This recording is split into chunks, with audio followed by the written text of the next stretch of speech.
Om Swastiastu.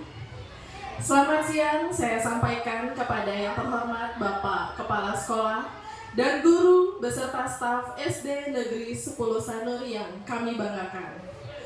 Puji syukur kita sampaikan ke hadapan Tuhan Yang Maha Esa, karena atas asukerta warunugrahanya lah kita dapat berkumpul di sini dalam acara diseminasi budaya positif terkait dengan pendidikan guru penggerak yang akan disampaikan kepada Bapak Ibu Guru SD Negeri 10 Sanur sehingga nantinya mampu menerapkan di kelasnya masing-masing. Acara pertama, mari kita lakukan berdoa bersama yang dipimpin oleh Bapak Ketut Agus. Kepada Bapak Ibu Guru dan staf, saya mohon untuk berdiri.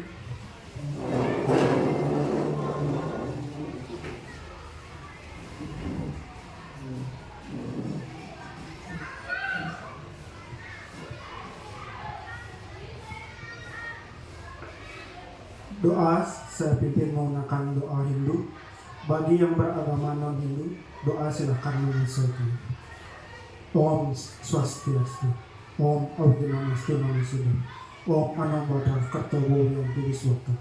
Semoga pikiran yang baik datang dari segala arah. Om Adiyatyo Siapa Juti Aku Atejo Namo Stuti Sveto Pangkajo Madhyastu Bhaskaraya Namo Stuti Om Rang Redisah Paramasiwa Radike Namo Swaha. Om Yawidi, Tuhan yang Maha Esa, puja dan puji syukur kami panjatkan kehadiran karena atas waranugraha-Mu lah pada hari ini kami dapat melaksanakan kegiatan diseminasi budaya positif ini. Om Yawidi, Tuhan yang Maha Pengasih, kami menyadari selama kami menjalani kehidupan di alam skala ini tidak luput dari dosa. Maka ampunilah dosa-dosa kami, sucikanlah pikiran, perkataan, dan perbuatan kami, serta tuntunlah kami ke jalan yang benar. Om Senyambawantu Sukambawantu Sabdo Bersdi Astu Tat Astu Swaha. Om Santi Santi, Santi, Om. Iya, kepada hadirin kami mohon untuk duduk kembali. Acara selanjutnya adalah pemaparan materi dari Bapak Agus Tama, kemudian akan dilanjutkan oleh Bapak Sentano. Jadi yang pertama saya persilakan kepada Bapak Agus Tama untuk memaparkan materinya.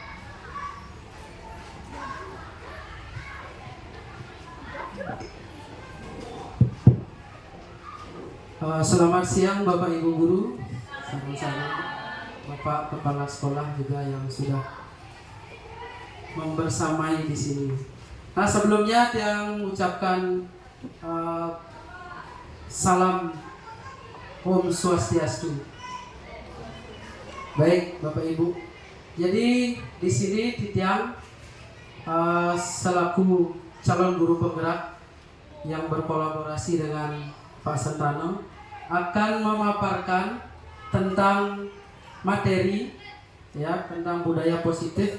Jadi apa yang saya dapatkan di pendidikan program guru penggerak ini nantinya bisa diimplementasikan di kelas Bapak Ibu masing-masing maupun di sekolah, di satuan pendidikan kita secara umum. Baik, yang pertama, jadi tujuan pendidikan menurut Ki Hajar Dewantara. Nah, pendidikan memberikan tuntunan atau menuntun terhadap segala kekuatan atau kodrat yang dimiliki anak. Jadi di sini ada kodrat alam dan kodrat zaman. Ya, di mana secara lahiriah anak itu sudah membawa kodratnya masing-masing yang nantinya akan membawa perubahan dalam hidupnya. Kemudian di samping kodrat alam tersebut, anak-anak pasti akan dipengaruhi oleh yang namanya kodrat zaman, di mana anak-anak terlahir atau anak-anak di kehidupan zaman sekarang mau tidak mau kita pasti dituntut oleh zaman, yaitu contohnya tentang IT yang sangat berkembang pesat saat ini. Kemudian sesuai kodratnya, anak tersebut mampu mencapai keselamatan dan kebahagiaan yang setingginya, baik sebagai seorang manusia maupun sebagai anggota masyarakat nantinya ketika mereka sudah dewasa. Kemudian yang kedua, pendidikan yang diterapkan Ki Hajar Dewantara haruslah berpusat pada murid atau menghamba pada sang anak. Nah, mungkin di sini ada pertanyaan buat Bapak Ibu. Apakah Bapak Ibu dalam melaksanakan kegiatan pembelajaran, apakah sudah berpusat kepada murid? Mungkin ada yang bisa memberikan contohnya. Ada mungkin Bapak Ibu yang sudah menerapkan pembelajaran yang berpihak kepada murid. Ibu Swastini mungkin.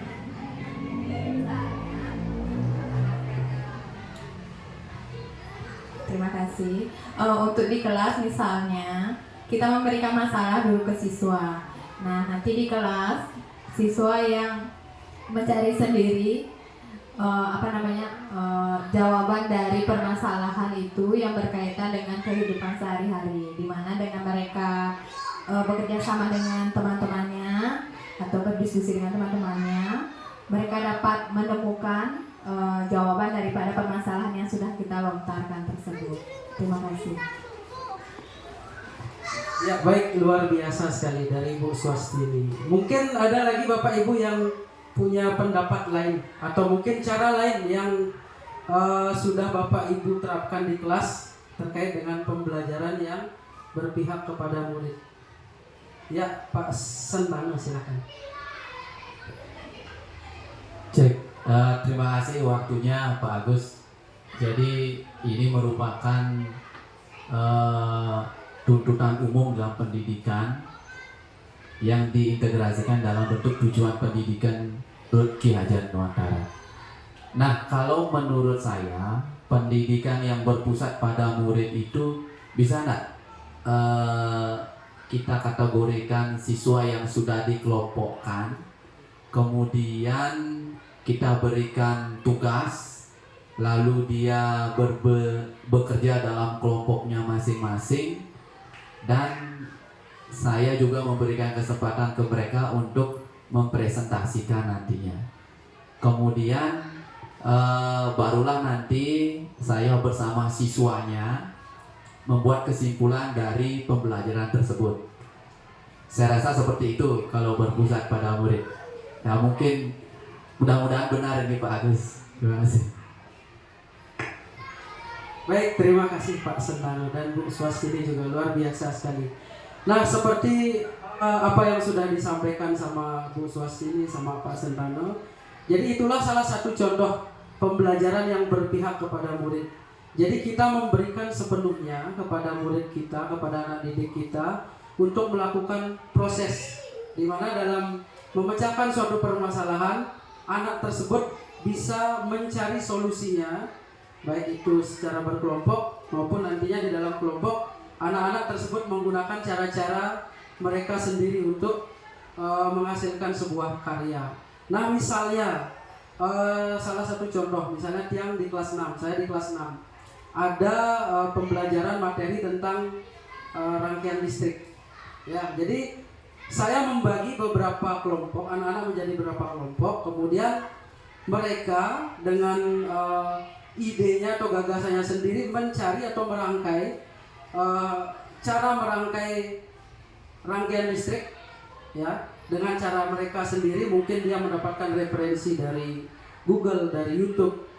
Kemudian mereka berkelompok dan secara berkolaborasi membuat sebuah karya, sehingga nanti hasilnya tersebut bisa dipertanggungjawabkan oleh kelompok mereka dengan cara presentasi, merefleksi, dan kemudian nantinya pasti saya juga akan memberikan feedback atau timbal balik dari apa yang sudah mereka lakukan. Nah, jadi apa yang disampaikan Bu Swastini sama Pak Sen, itulah salah satu contoh pembelajaran yang berpihak kepada murid. Jadi kita sepenuhnya memberikan murid kita untuk mengembangkan atau mengeksplor kemampuan yang mereka miliki. Nah, atas dasar pemikiran itu, jadi Ki Hajar Dewantara sudah menerapkan ada 3 trilogi pendidikan ya, yaitu Ing Arso Sung Tulodo, jadi di depan memberikan teladan. Jadi kita sebagai seorang guru sudah pasti memberikan teladan yang baik kepada peserta didik kita. Jadi apa yang kita lakukan itulah yang akan mereka tiru ya. Jadi mungkin sering dipelesetkan guru digugu dan ditiru seperti itu ya. Kemudian Ing Madia Mangun Karso, jadi di tengah membangun semangat dan kemauan. Sebagai seorang guru, pastinya kita akan selalu memotivasi murid agar mereka mempunyai semangat dalam belajar, semangat dalam menjalani apa yang disebut dengan proses di sekolah, yaitu proses pembelajaran. Kemudian yang ketiga, Tut Wuri Handayani, dari belakang memberikan dorongan. Jadi dorongan dan motivasi inilah yang nantinya untuk mereka agar peserta didik atau anak didik kita mampu dalam melewati semua tahapan proses pembelajaran.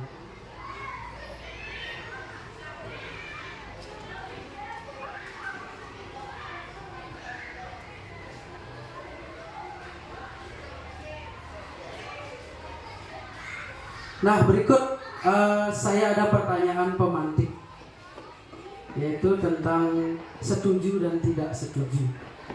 Jadi silakan nanti Bapak Ibu menjawab setuju atau tidak. Kemudian nanti jawabannya Bapak Ibu simpan sendiri dulu. Nanti di akhir sesi ini kita akan simpulkan bersama.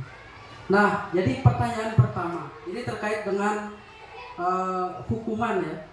Terkait dengan hukuman. Jadi budaya positif nanti di sini yang akan saya dan Pak Sentana sampaikan itu tentang lebih banyak tentang disiplin. Apa itu disiplin diri, apa itu disiplin pada umumnya. Ya, terkait dengan hukuman yang sudah mungkin tidak asing lagi di telinga kita ya. Mungkin sejak saya SD juga sering mendapatkan hukuman. Ya. Nah, yang pertama, hukuman dapat mendisiplinkan anak. Bapak Ibu apakah setuju atau tidak? Silakan disimpan dulu jawabannya, nanti kita simpulkan bersama. Karena nanti ada tahapan dalam menyelesaikan suatu permasalahan, ada yang namanya segitiga restitusi. Nanti kita akan bahas bersama.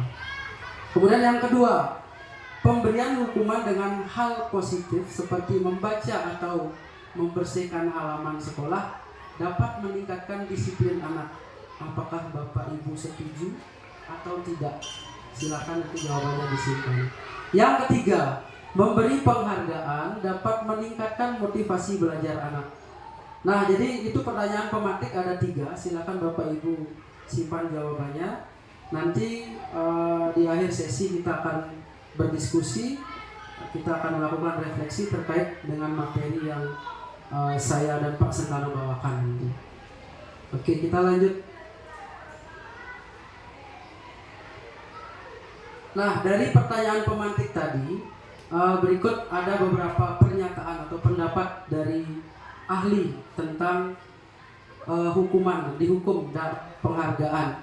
Ya, jadi saat kita berulang kali menjanjikan hadiah kepada anak-anak agar berperilaku bertanggung jawab atau kepada seorang murid agar mempelajari suatu yang baru, atau kepada seorang karyawan agar melakukan pekerjaan yang berkualitas, kita sedang berasumsi mereka tidak dapat melakukannya atau mereka tidak akan memilih untuk melakukannya. Itu menurut Alfie Horn. Ya, kemudian nah di sini ada penghargaan atau hukuman.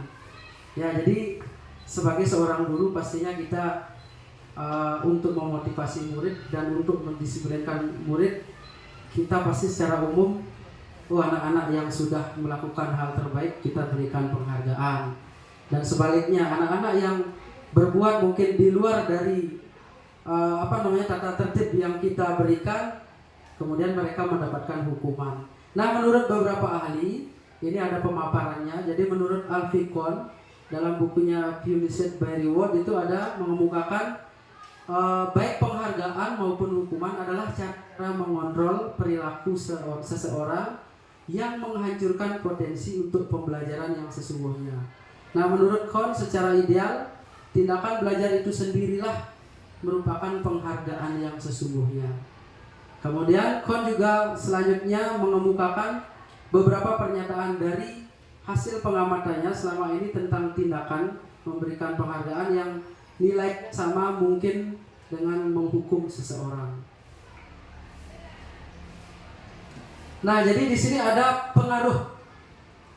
Nah, setelah kita memberikan penghargaan atau reward atau mungkin hukuman kepada murid, pasti ada yang namanya pengaruh. Ada pengaruh jangka pendek dan juga ada pengaruh jangka panjang. Nah, penghargaan yang termasuk penghargaan di sini ada penghargaan yang efektif dan tidak efektif. Nah, yang namanya penghargaan efektif jika kita menginginkan seseorang melakukan sesuatu yang kita inginkan dalam jangka waktu pendek.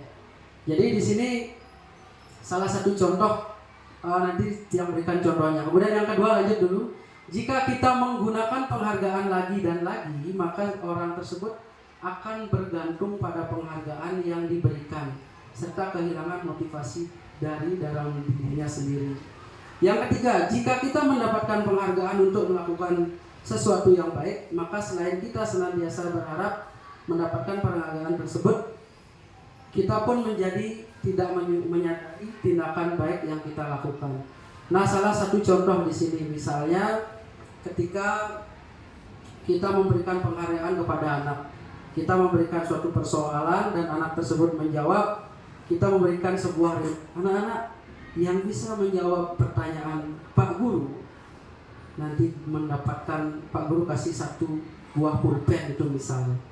Nah, otomatis dari penghargaan itu kan ada yang namanya motivasi.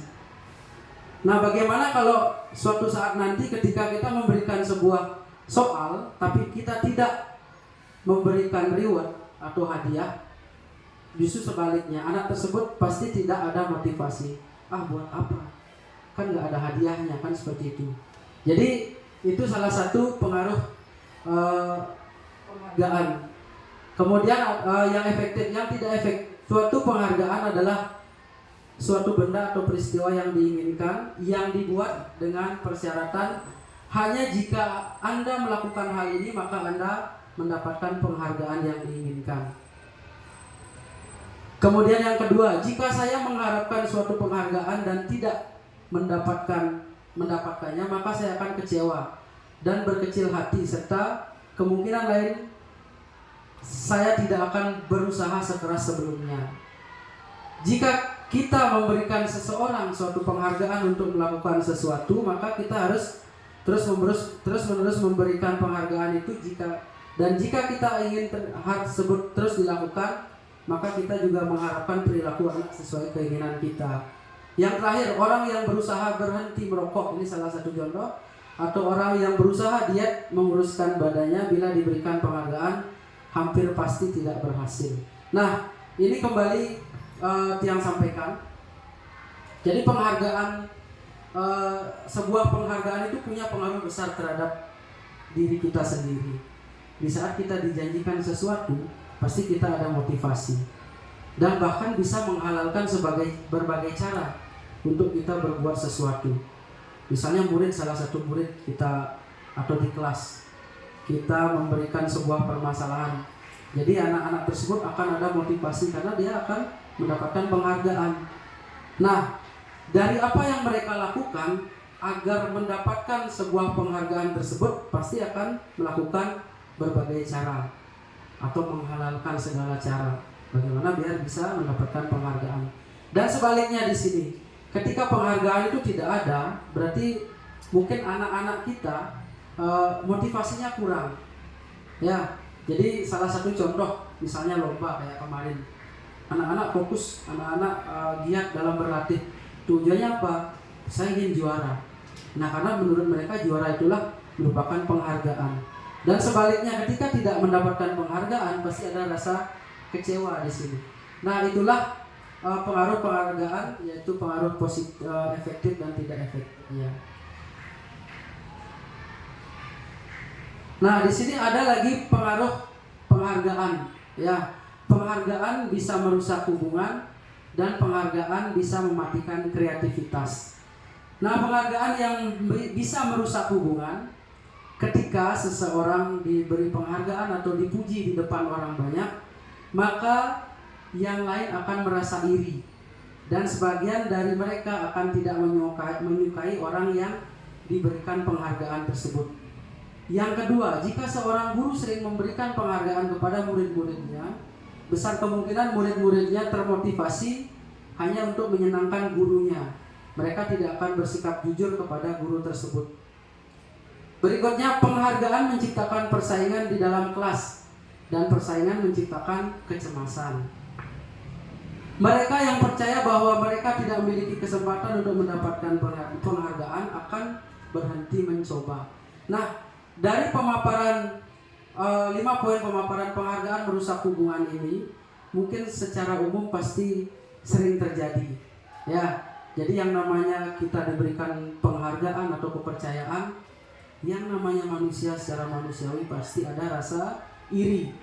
Ya, karena itu sifat manusia sepenuhnya adalah penuh dengan iri dan dengki ya. Jadi ketika kita dipuji, pasti ada orang lain yang merasa ingin seperti kita, dan mereka punya prasangka yang tidak baik juga terhadap kita. Kemudian jika seorang guru memberikan penghargaan kepada murid, besar kemungkinan murid-murid termotivasi hanya untuk menyenangkan gurunya sendiri. Bagaimana biar anak-anak tersebut, biar Pak Guru saya senang, biar Bu Guru saya senang. Mereka melakukan mereka mungkin tidak bersikap jujur. Salah satu dari penghargaan ini, efek negatifnya. Kemudian penghargaan juga menciptakan persaingan. Nah, di sini persaingannya kan pasti ada yang positif dan negatif ya. Kalau persaingan yang positif pasti mereka akan termotivasi untuk mengikuti kompetisi. Kalau yang negatif ya akan berusaha menjatuhkan temannya sendiri biar mereka mendapatkan penghargaan. Oke, kemudian lanjut, penghargaan mematikan kreativitas. Murid-murid diminta berpikir mengenai hadiah atau penghargaan yang bisa mereka dapatkan bila berhasil menulis sebuah puisi. Kreativitas kelompok murid-murid ini menjadi berkurang dibandingkan dengan yang tidak diberitahukan tentang hadiah yang bisa mereka terima. Kemudian penelitian menunjukkan bahwa pekerjaan seni atau sebuah penulisan cerita menjadi kurang kreatif bila dijanjikan sebuah hadiah atau penghargaan. Yang berikutnya, dalam tugas-tugas memecahkan masalah, para murid memakan waktu lebih lama dan memberikan jalan keluar kurang kreatif saat mereka dijanjikan suatu penghargaan. Nah, ini salah satu salah satu penghargaan yang bisa mematikan kreativitas. Mereka akan mau berkreativitas jika ada penghargaan. Berarti kalau tidak ada penghargaan, mereka tidak akan melakukannya. Nah, itu mungkin atas dasar itulah ada yang namanya dorongan. Atau dari dorongan tersebut mungkin ada yang mereka harapkan. Nah, kemudian ada pengaruh dari sebuah penghargaan. Ada yang namanya penghargaan penghukum. Penghargaan menghukum, mereka tidak mendapatkan penghargaan misalnya dalam sistem ranking. Mereka yang mendapatkan ranking kedua akan merasa paling dihukum. Karena ada mungkin Bapak Ibu yang tahu kenapa yang ranking 2 itu akan merasa dirinya menghukum. Mungkin ada yang bisa, ya Bu Martini mungkin. Bapak, terima kasih. Saya coba menanggapi Pak, mudah-mudahan sesuai. Dari pandangan saya, kenapa yang merasa ranking 2 itu merasa hukum? Pertama, karena untuk menjadi yang pertama itu tinggal selangkah lagi, sedikit lagi Pak. Kemudian yang di belakang itu banyak.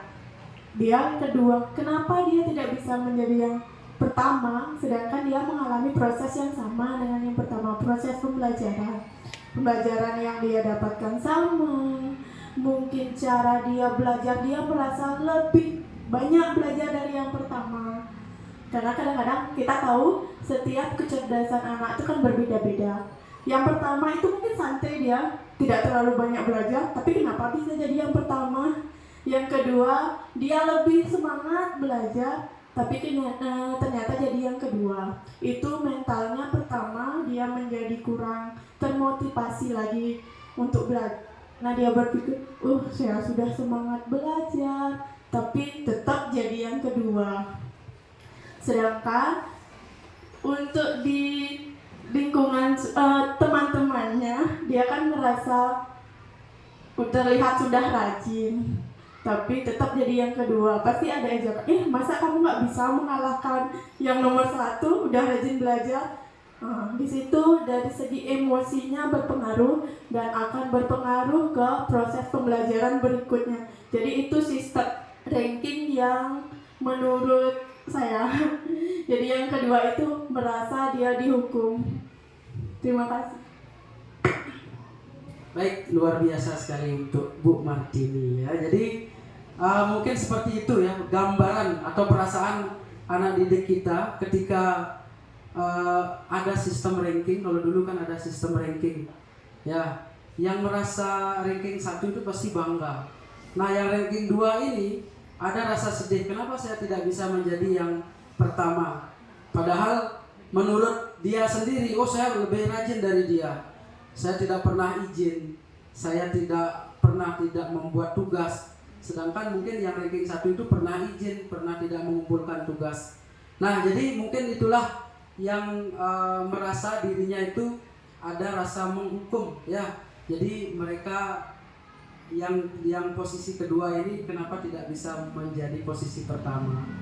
Nah, hal pribadi juga saya pernah rasakan ketika dulu melamar CPNS ya, mendapat ranking 2, nyari 1 yang dapat ranking 2, selisih poinnya itu cuma 0,40 saja dengan yang ranking 1. Nah, di situ penyesalan saya 1 bulan 7 hari. Ya, coba saya bisa menjawab soal lagi 1 aja benar, saya yang lulus. Ya, seperti itu. Jadi, saya selalu merasa bersalah terhadap diri saya. Padahal sudah belajar siang dan malam. Ya, ditemani teman terkasih sang istri pasti. Oke, kemudian yang kedua, memberikan. Oke, Ibu Desi mungkin berikan tanggapan, silakan. Ya, kalau saya terima kasih. Kalau menurut saya ada juga kok murid yang dapat ranking 2 nih. Yes, ranking 2 dari 25 misalnya, 25 siswa. Dia tidak merasa kok dirinya menjadi hukuman buat dia. Saya ranking 2 dibandingkan teman-teman yang lain. Ya, kalau seperti itu gimana? Ya, terima kasih. Oke, baik, terima kasih Bu Desi. Jadi kalau ini yang namanya karakter anak ya, jadi kadang tipikal anak kan tidak sama semuanya. Nah, kadang yang egonya tinggi, itulah yang mereka mungkin dari mereka yang memiliki rasa bersalah yang karena didorong oleh ego, itu mungkin yang mendorong mereka merasa bahwa penghargaan menghukum. Jadi dia beda tipikal anak-anak yang memang mungkin tidak mengharapkan yang terbaik, tetapi dia mendapatkan mungkin posisi salah satu dari yang terbaik, yang sudah bangga. Oke lah, saya ranking 2, untung tidak ranking, yang penting sudah 5 besar itu misalnya. Jadi itu bisa juga merupakan kebanggaan. Kadang anak-anak kita kan anggap aja masuk 5 besar aja sudah bangga sekali, luar biasa. Nah, seperti itu. Iya, Bapak. Jujur anak ini, karena ada guru yang berperilaku tidak adil pada seorang murid. Ini curhat dari anak sendiri yang sehingga dia sudah belajar mati-matian karena pengaruh dari gurunya, meranking itu gurunya merang-rangan gitu, sehingga dia merasa disingkirkan oleh gurunya, dihukum oleh gurunya. Karena dia udah belajar mati-matian, dia yakin dirinya nomor 1 gitu. Nomor 1. Betul yang nomor 3. Dia tahu gurunya itu benci sama dia gitu, agak dinakirikan gitu. Itu dia merasa begitu, sehingga berikutnya dia tidak mau belajar lagi, mati niat belajarnya, sehingga dia tidak dapat juara enggak gitu. Akhirnya naik kelas berikutnya, gurunya enggak itu lagi dia bisa, terus ya sekarang sampai SMP dia prestasi terus gitu. Itu pengalaman. Oke, Bapak terima kasih atas pengalaman, sharing pengalaman di sini. Baik, jadi mungkin dari dari proses yang dialami oleh anaknya Bapak itu secara situasi mungkin gurunya dalam tanda kutip mungkin ada penilaian lain mungkin ya. Ada penilaian lain yang mungkin gurunya tersebut nilai yang tidak ada pada anaknya Bapak. Nah, kalau mungkin dari segi prestasi secara kompetitif mungkin kembali lagi ke guru tersebut. Bagaimana proses penilaian tersebut sehingga anak yang mungkin dirasa kurang prestasinya kok bisa menjadi yang terbaik. Nah, kemudian dan sebaliknya ketika sudah mendapatkan guru atau naik kelas mungkin mendapatkan wali yang baru justru menjadi yang terbaik sampai saat ini. Nah, kembali lagi ke proses. Ya, mungkin ada lagi Bapak Ibu yang bisa menanggapi. Oke, dia lanjutkan ya. Jadi yang kedua, memberikan penghargaan dan hukuman adalah hal yang sama karena keduanya mencoba mengendalikan perilaku seseorang. Kemudian berikutnya, karena orang pada dasarnya tidak suka dikendalikan dalam jangka waktu lama, penghargaan akan terlihat sebagai hukuman. Kemudian yang terakhir, jika suatu penghargaan diharapkan, namun Anda tidak mendapatkannya, Anda akan merasa dihukum. Nah, ini kembali lagi ke ego kita masing-masing, ego anak kita masing-masing. Karena dari beberapa tipikal anak pasti punya yang namanya egonya tinggi, ya, secara kompetisi mungkin untuk meraih yang terbaik dia melakukannya dengan mati-matian, itu contohnya. Oke, yang lanjutkan.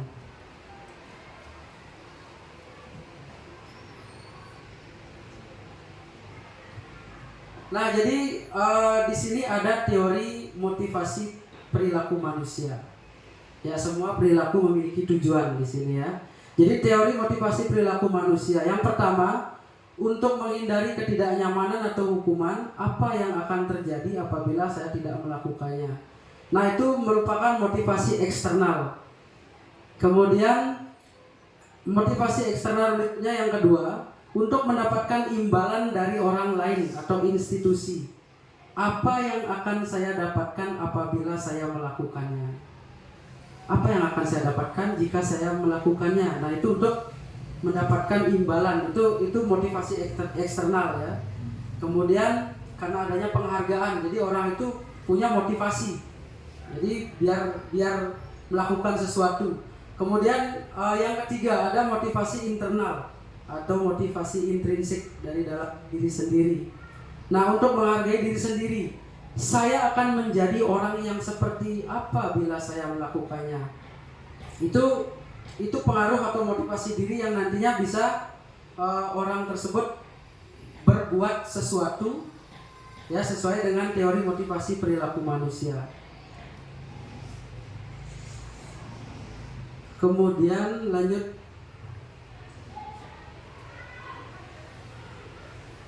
Nah, kita akan lanjutkan ke materi berikutnya yaitu disiplin.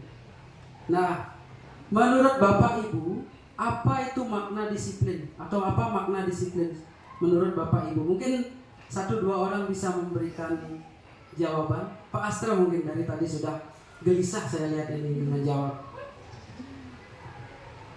Swastiastu, yang butuh disiplin adalah cara diri kita untuk selalu berada di saat yang tepat.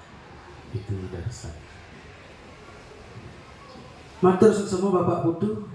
Mungkin ada lagi Bapak Ibu guru yang punya pandangan lain tentang makna disiplin. Taat aturan. Ya, Pak Sen, aturan. Ya. Jadi makna disiplin sih sangat luas ya. Ada lagi yang lain? Tidak suka melanggar. Oke, nanti ini bisa kita terapkan di dalam keyakinan kelas. Nanti akan dipaparkan oleh Pak Sentana nanti. Ya. Baik, apa makna disiplin? Nah, tadi dari Pak Putu, disiplin adalah ya, kita berada di saat kita berada di mana yang tepat gitu Pak. Ya. Tepat sasaran Pak ya. Oke, baik. Jadi makna disiplin kan luas, di sini ada disiplin waktu, disiplin dalam bekerja. Nah, di sini apa makna disiplin? Nah, disiplin berasal dari bahasa Latin yaitu disiplina yang artinya belajar. Ya. Jadi dalam sebuah proses, apalagi kita sebagai pendidik, jadi makna disiplin di sana adalah belajar. Bagaimana cara kita belajar? Belajar menghargai waktu, belajar menghargai pekerjaan kita sendiri. Ya. Kemudian makna asal dari kata ini berkonotasi dengan disiplin diri dari murid-murid menurut Socrates dan Plato. Kemudian berikutnya, disiplin diri membuat orang menggali potensinya menuju sebuah tujuan apa yang dia hargai. Yang terakhir, namun dalam budaya kita makna kata disiplin telah berubah menjadi suatu yang dilakukan seseorang orang lain untuk mendapatkan kepatuhan. Nah, jadi salah satunya di sekolah, contohnya tata tertib. Itu tujuannya untuk mendisiplinkan apa tidak? Ya, secara umum iya. Karena kan tata tertib itu dibuatkan untuk untuk dipatuhi. Ya. Jadi peraturan itu dibuat untuk dipatuhi, bukan untuk dilanggar. Kemudian kecenderungan umum adalah menghubungkan kata disiplin dengan ketidaknyamanan, bukan dengan apa yang kita hargai atau pencapaian suatu tujuan yang mulia.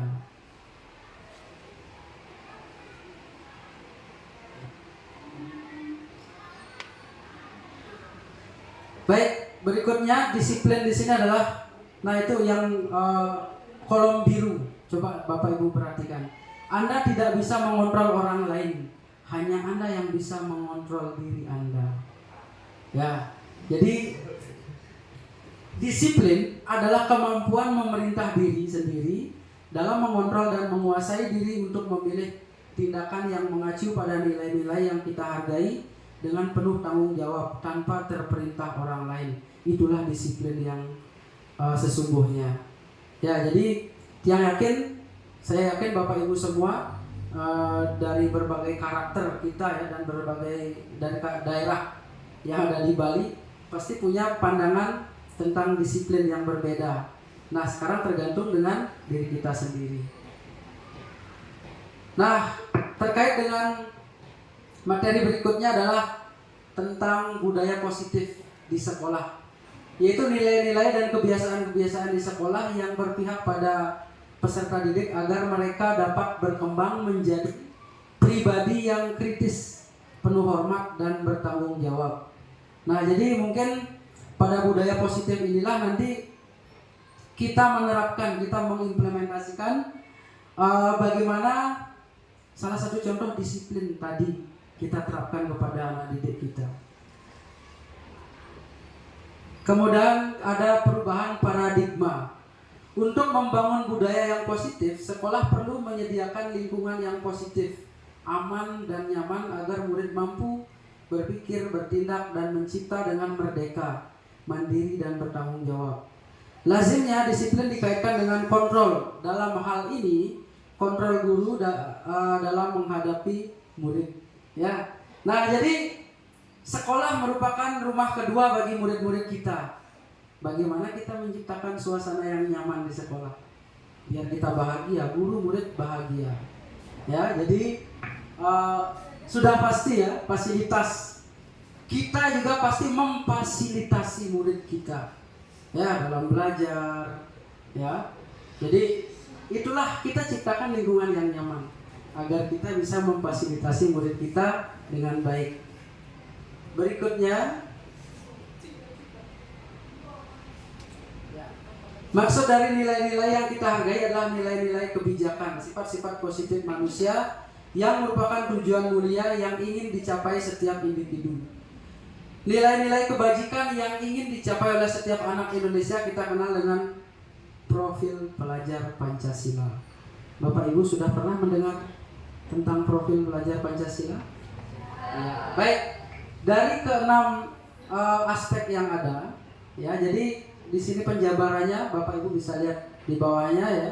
Yang pertama itu beriman, bertakwa kepada Tuhan Yang Maha Esa dan berakhlak mulia. Mungkin dari poin pertama, apa kira-kira yang harus murid kita lakukan? Oke, berdoa. Apa lagi? Bersyukur. Mandiri. Poin pertama Ibu, yang ada berdoa, bersyukur ya. Berdoa sebelum mulai pembelajaran. Ya, berdoa setelah selesai pembelajaran. Ya, bersih-bersih lingkungan ya. Kemudian yang kedua mandiri. Apa mungkin mandiri bagi anak-anak kita? Apa yang mungkin mereka bisa lakukan? Bisa membersihkan kelasnya. Oke, membersihkan kelasnya masing-masing. Apa lagi kira-kira? Makan sendiri. Mandiri. Ya. Oke, mengerjakan tugasnya secara mandiri. Apa yang diberikan oleh gurunya atau tugas dari sekolah dari guru itu dilaksanakan dengan baik. Bernalar kritis. Ya, bertanya, mampu mengeksplor dirinya. Ya, dari konsep apa yang diberikan itu digali secara kritis sehingga terciptalah pertanyaan yang nantinya ya tergantung. Ya, kalau pertanyaannya susah mungkin. Contoh misalnya, siapakah nama perawat yang membantu kelahiran Pak SBY itu misalnya. Jadi itu kan terlalu kritis, jadi kita juga nggak tahu jawabannya. Ya, kemudian, iya, jadi anak itu mampu mengeksplor apa yang mereka miliki. Kemudian berikutnya berkebinekaan global. Apa mungkin contohnya? Tidak membeda-bedakan teman, ya. Jadi mencintai semua teman, ya baik. Tidak membedakan suku, agama, ras, ya. Jadi di sana berkebinekaan global, ya sesuai dengan pengamalan Pancasila yang ketiga, ya. Kemudian bergotong royong, ya di sini kan pasti anak-anak sudah pasti di dalam melakukan sebuah pekerjaan mereka pasti akan bekerja sama, bergotong royong sehingga pekerjaan akan cepat selesai. Dan yang terakhir kreatif, ya menghasilkan produk sebuah karya, ya sebuah karya. Oke, jadi itu merupakan penjabaran dari profil pelajar Pancasila.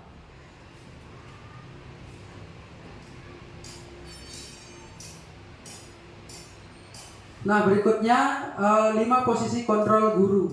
Ya, jadi di sini model berpikir menang-menang, kolaborasi dan konsensus menciptakan pilihan-pilihan baru.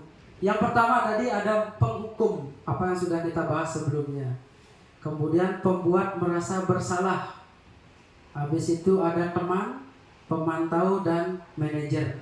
Nah dari kelima posisi kontrol guru ini berikut penjabarannya. Ada video yang silakan Bapak Ibu simak dulu ya.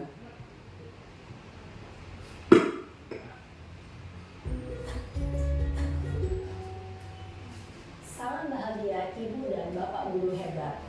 Dalam penerapan disiplin positif restitusi, salah satu program yang digunakan adalah 5 posisi kontrol. 5 posisi kontrol dalam restitusi adalah proses perjalanan seorang pendidik agar dapat mengenali dirinya.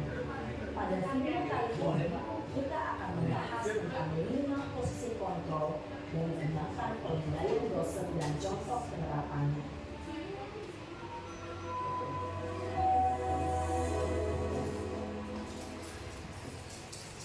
Lima posisi kontrol itu adalah 1. Posisi penghukum, 2. Posisi pembuat masalah, 3. Posisi teman, 4. Posisi pemantau atau monitor, dan 5. posisi manajer. Untuk lebih memahami kelima posisi tersebut, mari kita saksikan kasus Naren yang terlambat hadir 20 menit di sekolah dan melihat bagaimana kelima posisi kontrol dalam menghadapi masalah tersebut.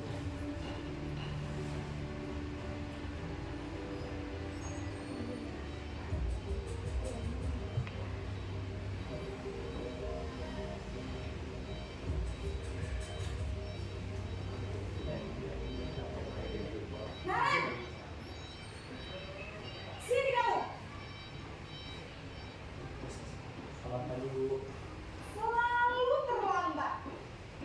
Kamu deh, pasti terlambat. Maaf Bu, saya Apa? Apa coba?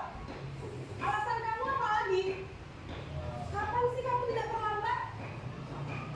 Malas sekali ya kamu jadi anak. saya Dasar pemalas.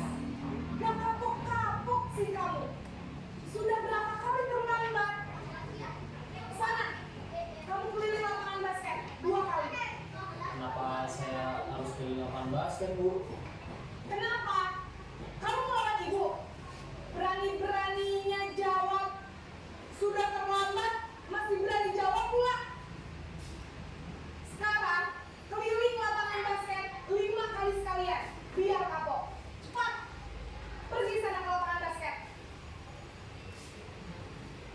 Posisi penghukum biasanya berbicara dengan nada tinggi, menghardik, menunjuk-nunjuk, menyakiti, dan menyindir. Hukuman bisa berupa fisik maupun psikis. Ibu dan bapak guru hebat. Dampak yang terjadi pada murid ketika guru berada pada posisi penghukum adalah murid cenderung akan memberontak, bahkan menyimpan dendam.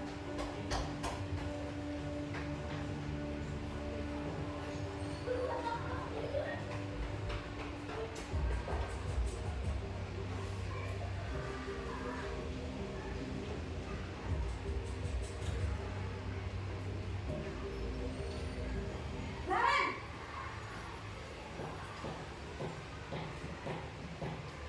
Selamat pagi Bu. Naren. Kamu kenapa terlambat lagi, nak? Ya Tuhan, Naren.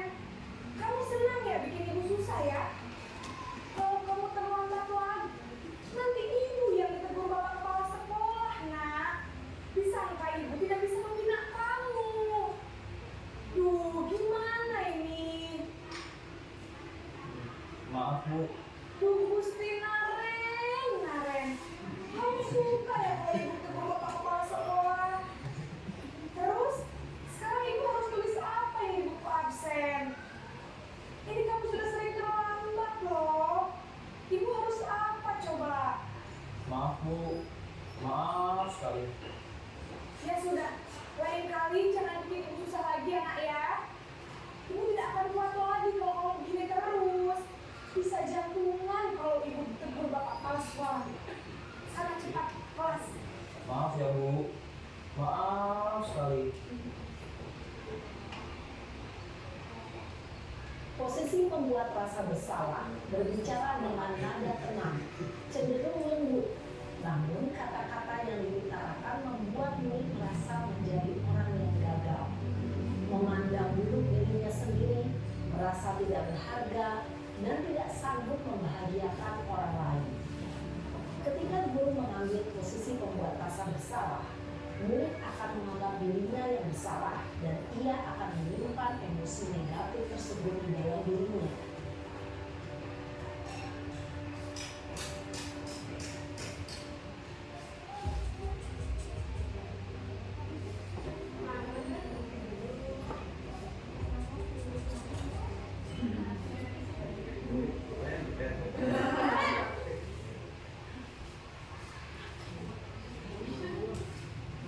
Selamat pagi Bu.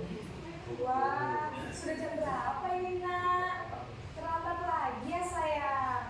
Iya Bu, habis ibu saya lupa bangun jam saya Bu. Kamu malah menyalahkan ibu kamu. Kamu bukannya anak yang larinya paling kenceng. Kok terlambat sih?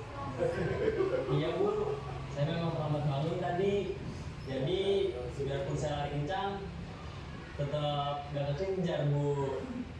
Ya sudah sana, nanti lain kali larinya lebih kenceng lagi ya, biar gak terlambat lagi. Bikin seneng ibu, demi ibu. Bisa kan? Bisa lah, Bu. Ya sudah sana masuk kelas, ibu beresin urusan absen kamu. Kamu ini ada-ada saja. Dalam posisi teman, guru berbicara dengan nada suara ramah, akrab, cenderung bersenda gurau untuk menjaga suasana tetap santai. Murid akan merasa senang, aman, dan akrab dengan guru.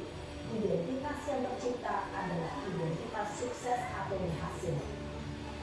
Namun, perlu diingat, karena ini masih dorongan eksternal, maka ada faktor ketergantungan dari murid kepada orang tertentu. Di sini guru aksennya, sehingga di lain waktu murid bisa berperilaku baik, namun hanya kepada orang-orang tertentu saja.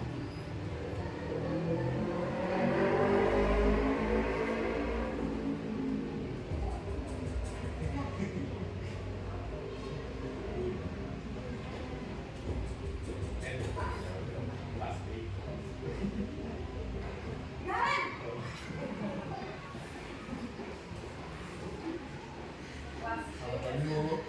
Naren, apa peraturan sekolah kita tentang jam berapa kita harus masuk sekolah, nak? Kita harus di sekolah jam 7, Bu.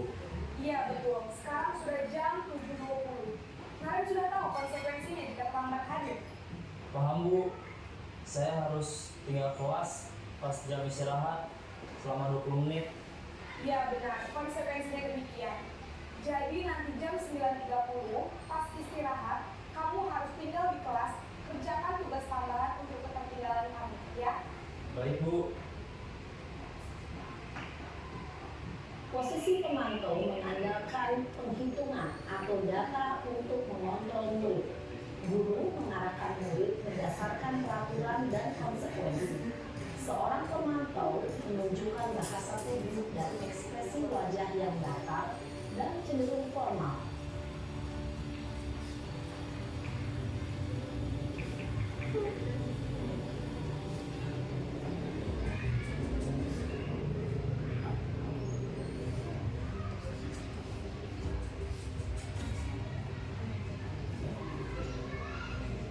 Naren!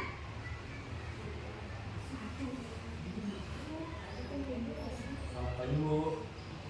Selamat pagi, Naren. Maaf, Bu. Saya terlambat.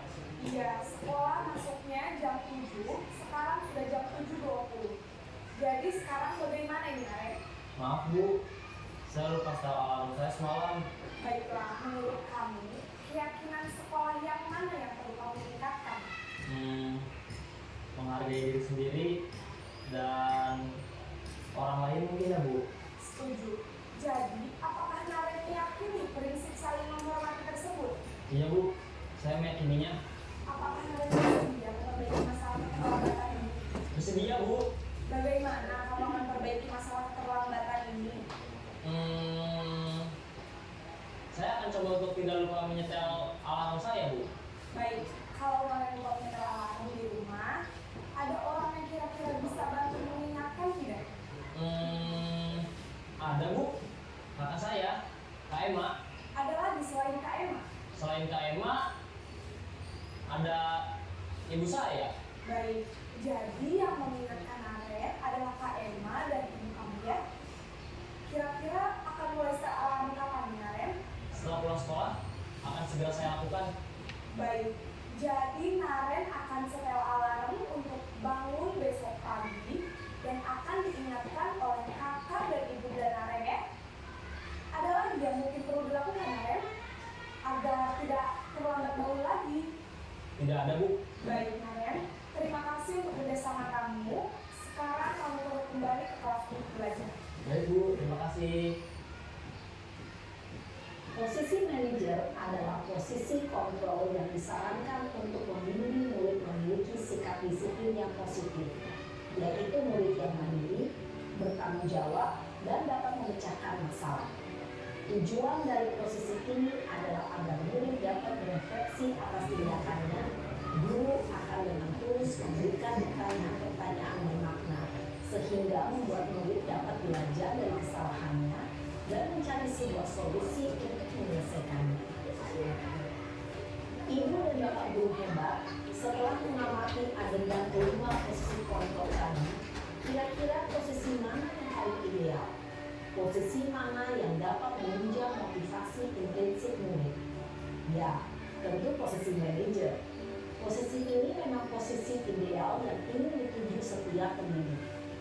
Pada posisi inilah, guru dapat menerapkan disiplin positif yang berpihak pada murid, yang memerdekakan murid. Perjalanan seorang pendidik tentunya tidak mudah untuk sampai pada posisi seorang manajer. Namun, tujuan kita pasti, yaitu menciptakan murid-murid yang mandiri, merdeka, dan bertanggung jawab.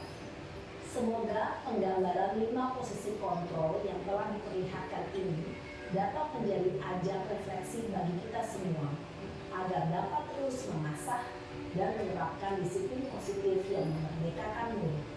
Mari terus berlatih dan bersemangat. Selamat menerapkan. Salam yang bahagia, Ibu dan Bapak Guru hebat.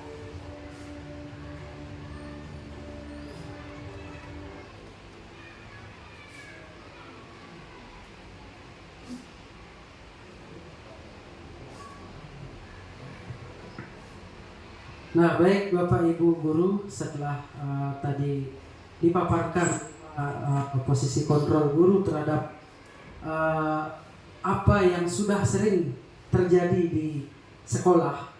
Nah, ini ada penjabarannya, yaitu ada penghukum, pembuat merasa bersalah, ada posisi teman, ada posisi pemantau, dan manajer. Nah, dari kelima ini mungkin Bapak Ibu guru yang mana sudah pernah lakukan di kelas? Mungkin yang paling sering penghukum ya. Nah, di sini ini yang sering terjadi di lapangan. Nah, salah satu contoh misalnya ketika ada murid terlambat, temannya sudah trisanil, kita tidak memberikan masuk kelas. Itu sebagai konsekuensi. Kemudian tidak membawa buku LKS, disuruh di luar, belajar di luar, itu misalnya salah satu contoh. Nah, dalam posisi penghukum ini anak-anak pasti akan berpikir bahwa hukuman saya sudah lunas karena saya sudah belajar di luar, saya sudah dihukum sama ibu guru. Nah, dan besoknya kemungkinan itu akan terjadi lagi karena akan terus seperti itu ya. Jadi ketika dihukum, anak tersebut sudah menganggap apa yang mereka buat atau kesalahan yang mereka buat itu sudah ditebus dengan hukuman. Nah, tapi di sini ada salah satu kontrol yang terbaik, yaitu manajer. Nah, dari kelima ini nanti akan ada pemaparan dalam segitiga restitusi yang akan disampaikan oleh Pak Santanyo nanti ya. Jadi ini sebenarnya sangat penting sekali buat Bapak Ibu guru. Nah, kalau ingin Bapak Ibu guru menjabarkan, ingin merefleksi diri tentang posisi kontrol ini, nanti saya akan berikan soft copy-nya. Nanti ini bisa Bapak Ibu pelajari. Ya, bisa Bapak Ibu nanti terapkan di kelas. Oh, saya berada di mana dalam posisi kontrol, di mana saya saat ini. Dari tindakan-tindakan apa yang sudah Bapak Ibu lakukan.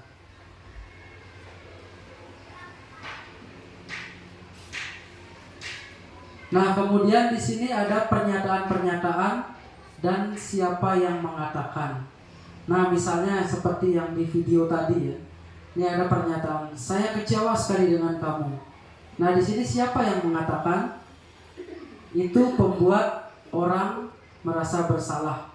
Karena di sini penekanannya ada rasa itu yang sudah digaris bawahi ya. Saya kecewa sekali.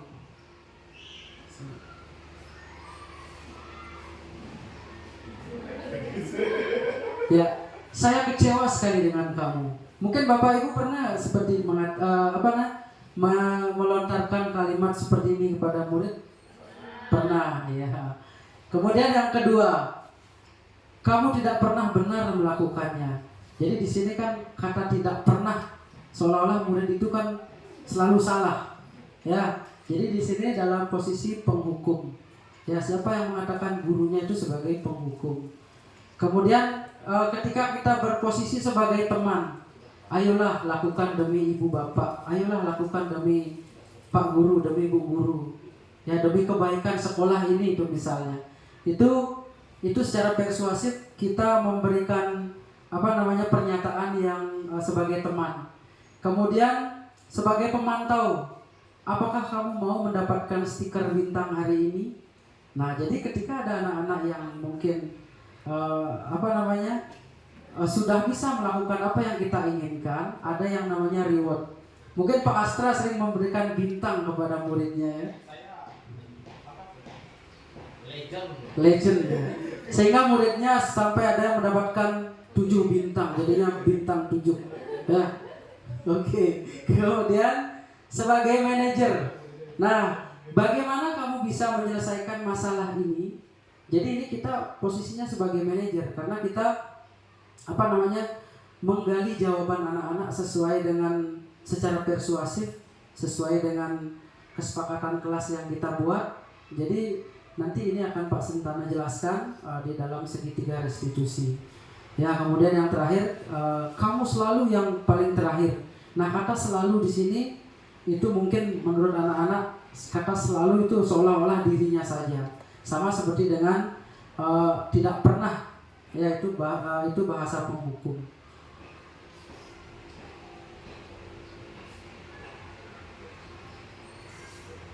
Oke, sekarang kebutuhan dasar manusia ya. Jadi di sini ada kebutuhan yang namanya cinta kasih, penguasaan, kesenangan, dan kebebasan. Nah, nanti kebutuhan dasar manusia ini akan dijelaskan oleh Pak Sentano, yaitu yang terkait juga dengan segitiga restitusi. Nah, Bapak Ibu sekalian, demikian pemaparan dari saya atas budaya positif yang sudah saya jelaskan. Mudah-mudahan nanti Bapak Ibu bisa menerapkan, bisa mengimplementasikan di sekolah.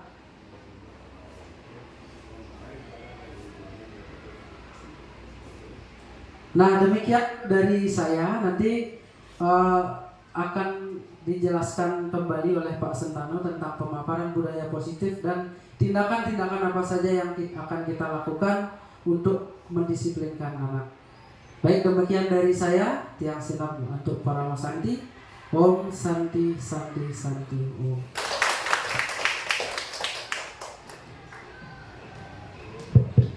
Cek 1 2 3. Terima kasih Pak Agus. Terima kasih pula kepada teman-teman yang sudah hadir pada hari ini. Masih semangat Bapak Ibu? Oke, cek sound dulu ya, dulu Bapak Ibu ya. Oke, saya bilang asik, Ibu bilang jos. Kemudian saya bilang asik, yang kedua bilang luar biasa. Ya, biar nanti kelihatannya lebih semangat. Asik asik? Asik asik? Luar biasa. Ya, tepuk tangan dulu dong. Oke. Kalau sama saya santai dulu, sama kayak Pak Agus ya, tetap santai ya, jangan dibawa serius. Bapak Ibu, ternyata yang saya dapatkan dari apa yang sudah disampaikan Pak Agus, ya, dia kaget juga Bapak Ibu pertama kali mengikuti pendidikan ini. Hal yang menarik itu adalah ternyata penghargaan juga bisa mematikan kreativitas.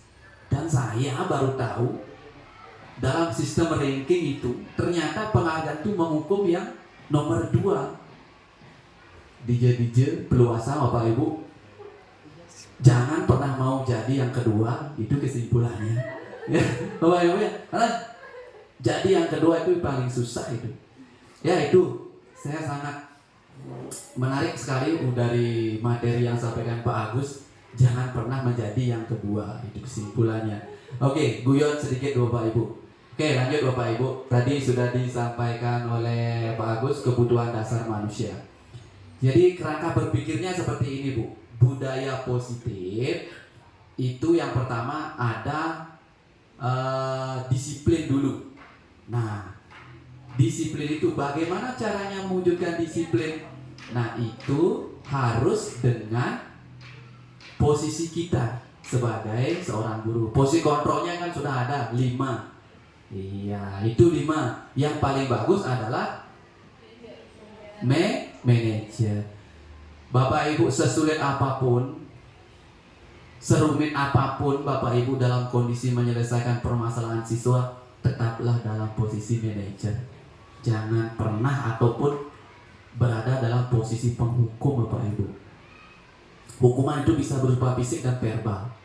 Tadi kan yang fisik di video kalau verbal contohnya apa Pak Asra? Hukuman verbal, kata-katanya. Oke, masih rahasia ya Pak? Skip. Contohnya Bapak Ibu, kamu goblok, kamu bodoh, lengah dalam bahasa Balinya. Tidak boleh Bapak Ibu. Kalau dulu saya Bapak Ibu sering melontarkan kata-kata itu. Ya, ternyata penghukum itu bisa dalam bentuk verbal dan fisik. Nah, jadi kita hindari itu. Menghukum. Setuju Pak Asra? Ya. Oke, bagus. Terima kasih Pak Asra. Oke, jadi yang paling bagus itu adalah posisi manajer. Kemudian di satu sisi ketika hal yang bersifat lebih di bawah atau masalah siswa itu lebih levelnya di bawah, itu Bapak Ibu bisa memposisikan diri sebagai pemantau. Nah, di bawahnya itu jangan. Itu paling sesulit apapun harus manajer Bapak Ibu. Itu intinya. Ya. Nah, lanjut Bapak Ibu. Jadi untuk membuat budaya positif di sekolah, kita harus tahu dulu kebutuhan dasar manusia. Jadi kita sebagai manusia ini 5 ini Bapak Ibu yang harus kita tahu.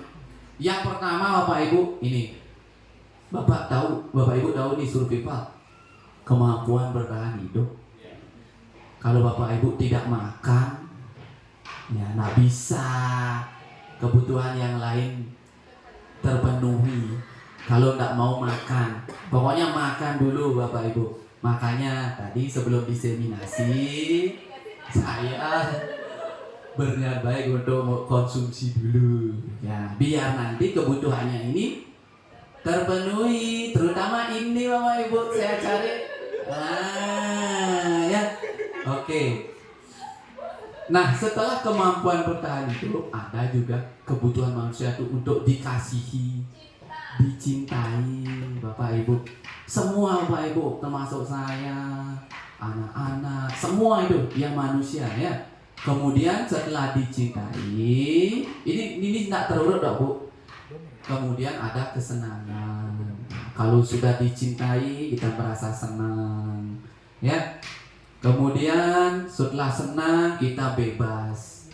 Bebas dalam artian terbatas ini Bapak Ibu. Artinya norma-norma kita ikuti. Ya, kita perlu bebas Bapak Ibu. Mau Bapak Ibu dibatasi? Tidak kan? Makanya kita butuh kebebasan. Ya, setelah kebebasan kita juga harus perlu penguasaan. Kebutuhan akan penguasaan contohnya begini Bapak Ibu. Pak Astra hebat sekali. Tolong Pak Astra, besok-besok ajarin saya Pak Astra ya. Kebutuhan akan penguasaan artinya memberikan suatu reward kepada seseorang bahwa mereka bisa. Itu penguasaan. Pak Astra yang menerima kata-kata saya pun ya merasa kebutuhannya terpenuhi gitu. Ya. Ternyata ada yang mempercayai saya gitu. Ya, Pak Asra ya. Oke. Ini kebutuhan dasar manusia. Kita akan berangkat dari ini ya untuk bagaimana caranya menyelesaikan masalah siswa. Oke, kita dicopot, ditaruh dulu di otak kita Bapak Ibu. Ya. Masuk. Oke, next. Ini kok kembali ini.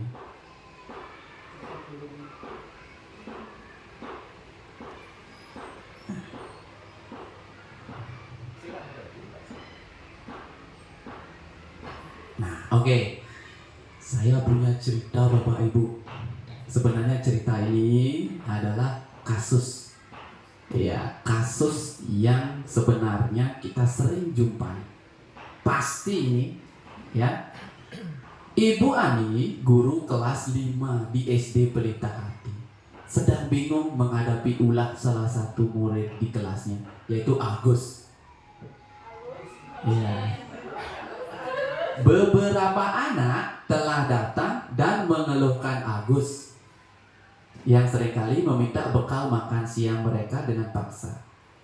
Nah, jika Bapak Ibu menghadapi situasi seperti Ibu Ani, apa yang akan Bapak Ibu lakukan?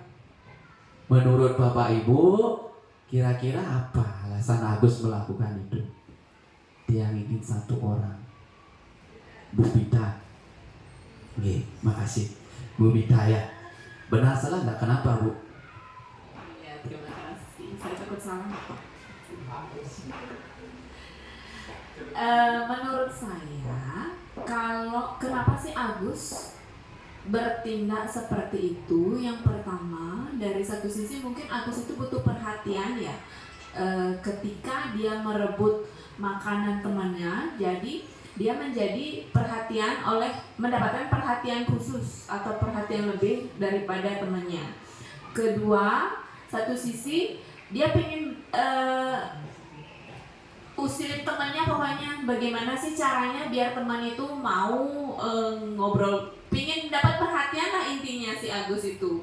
Mungkin kalau kebutuhan bekal dan segala macamnya, tidak mungkin ya orang tua tidak memberikan uang saku untuk anaknya pergi ke sekolah ya. Kalau tidak uang saku mungkin udah kotak bekalnya pasti sudah ada, dan tidak mungkin juga dia kekurangan. Satu sisi pasti seperti itu ya kalau sebagai orang tua. Dan mungkin ya itu menurut saya, dia butuh perhatian lebih sehingga dia membuat onar istilahnya, sehingga dia mendapatkan perhatian dari temannya, walaupun perhatian itu merupakan kebencian yang ditimbulkan oleh tingkah laku yang dia lakukan. Seperti itu mungkin Pak. Terima kasih Bu Bita. Tepuk tangannya dong. Amin. Baik, luar biasa Bu Bita. Nah, jadi apa yang dianalisis masalah ini oleh Bu Bita itu benar sekali, membutuhkan perhatian. Tetapi kalau nanti dikaitkan dengan 5 kebutuhan ini seperti apa? Oke, inilah pembahasannya Bapak Ibu. Iya. Survei membuktikan. Ini Bapak Ibu. Ada 5 ya analisisnya. Apabila jawaban Agus karena ia lapar dan orang tuanya tidak membawakannya bekal makanan siang, berarti kebutuhannya dia bertahan hidup. Gus, kenapa kamu mengambil bekal makan siang temanmu? Saya lapar Bu, saya tidak diberikan makan siang sama ibu saya. Berarti dia bertahan hidup. Nah, kalau si Agus jawabannya senang ya, temannya jadi memperhatikan dia. Saya sering mengambil bekal teman biar temannya memperhatikan saya Bu, biar dia selalu ingat sama saya bahwa yang mengambil bekalnya itu adalah saya. Kebutuhannya adalah cinta, kasih, dan sayang. Ini kebutuhannya Bu Bita ini. Ya, perhatiannya di sini dia maksud jawabannya Bu Bita. Ya. Nah, kemudian yang ketiga, kalau saya merasa hebat Bu, saya mengambil bekalnya teman saya jadi takut, dia tidak berani lagi sama saya. Kebutuhannya penguasaan, pengakuan atas kemampuannya, itu namanya penguasaan Bapak Ibu. Iya, pala ya, dogang pala ini. Nah, kalau jawabannya Agus, saya bosan Bu dengan bekal yang selalu dibawakan ibu, bergedel saja Bu. Ya, berarti dia perlu kebebasan Bapak Ibu. Ya, kalau misalnya anak bapak ibu merasa bosan, tolonglah Bu. Ya, ini misalnya ayam taliwang bekelin ini Bu. Ya, baru kebutuhan akan kebebasannya terpenuhi gitu. Makanya lauk itu harus divariasikan.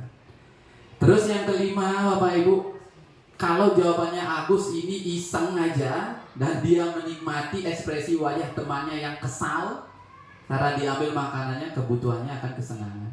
Jadi dia senang mengganggu. Ya. Lalu bagaimana memfasilitasi si Agus ini? Ya inilah seninya kita Bapak Ibu, dikondisikan. Misalnya yang pertama, tidak membawakannya bekal makanan. Ya, sebagai guru kawan Bapak Ibu punya uang 5.000 bisa membantu Agus. Ya, silakan Agus beli nasi kuning di Bu Suyaninya. Silakan. Nah, sudah Bapak Ibu memberikan solusi. Nah, oke, itu contohnya. Nanti yang 1, 2, 3, 4 coba Bapak Ibu nanti gimana caranya menganalisisnya. Oke, next.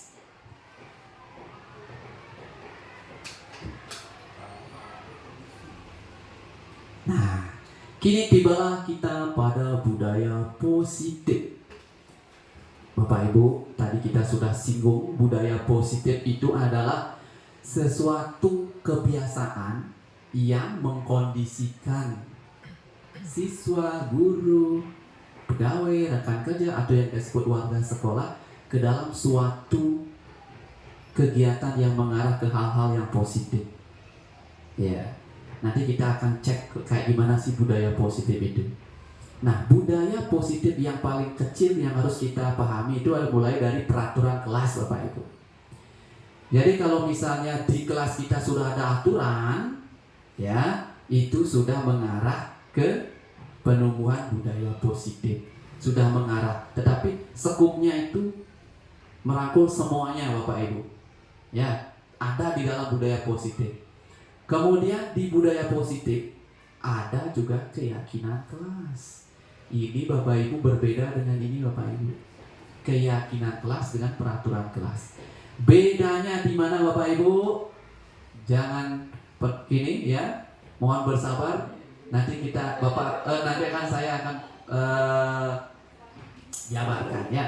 Kemudian setelah peraturan kelas ini ada, keyakinan kelas ini kita sepakati bersama, nantinya akan menjadi lingkungan yang positif di kelas. Setelah menjadi lingkungan positif, akan menjadi suatu kebiasaan.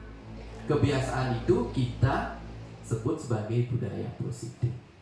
Ini Bapak Ibu. Nah, lanjut.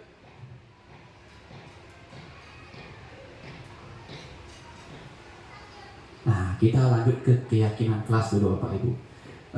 Keyakinan kelas. Ini mungkin hal yang baru kita terima. Begitu juga dengan saya, jika tidak mengikuti pendidikan guru penggerak, ini hal yang sangat mengubah pandangan kita sebagai guru Bapak Ibu. Keyakinan kelas. Jadi keyakinan kelas itu adalah nilai kebajikan atau prinsip universal. Kata kuncinya disepakati bersama. Secara universal, lepas dari latar, suku, negara, bahasa maupun agama. Garis besarnya seperti ini Bapak Ibu. Kalau peraturan kelas, kira-kira siapa yang membuat? Sekolah. Bisa saja kita. Peraturan kelas. Terus kalau keyakinan kelas, ya siapa yang membuat? Ini disepakati bersama. Bapak Ibu, kita harus sepakati. Lalu bagaimana kita melihat beda peraturan kelas dengan keyakinan kelas? Nah, ini bedanya Bapak Ibu. Bapak Ibu bisa kita lihat dalam kata positif dan negatif. Contoh. Nah, saya ingin Bu Swastini menyebutkan 2 peraturan kelas yang ada di kelasnya. Ya. Silakan Bu Swastini.